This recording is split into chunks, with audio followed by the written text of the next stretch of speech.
j'ai tenu à venir ici à l'université Cheikh Anta Diop rencontrer nos chères étudiantes et nos chers étudiants pour magnifier avec vous le savoir.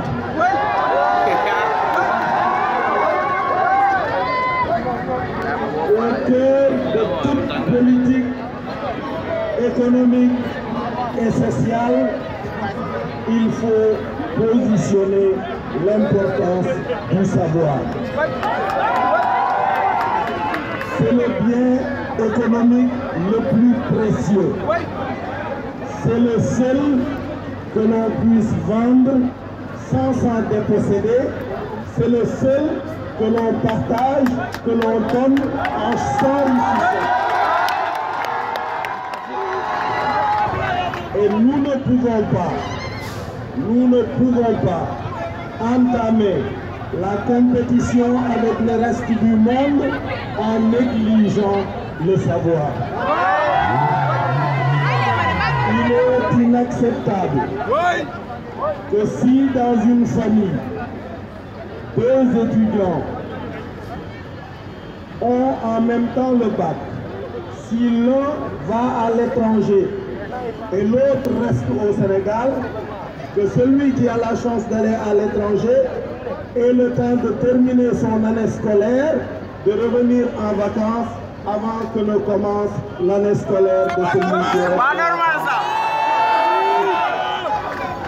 On ne peut pas non plus, pour des raisons administratives ou de retard dans le paiement des bourses, des journées d'études non effectuées et espérer compétir à armes égales avec le reste du monde. Lorsque le jeune coréen, le jeune japonais, le jeune chinois, le jeune français ou le jeune américain bénéficie d'un enseignement de qualité et que le jeune sénégalais, le jeune ghanéen, le jeune africain voit son année scolaire perturbée, c'est la preuve, c'est l'explication du retard du continent.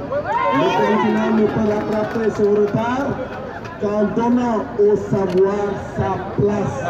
Et cela passe par le respect dû à ceux qui sont chargés de dispenser ce savoir, c'est-à-dire les enseignants.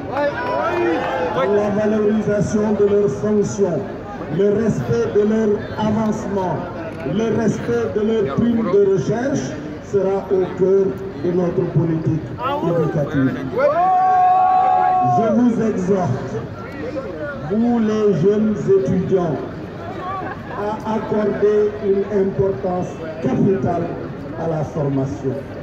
Nous tous, sommes issus de familles modestes. Nos parents font des sacrifices considérables. Mais ce qui va modifier notre condition d'existence, c'est essentiellement le savoir.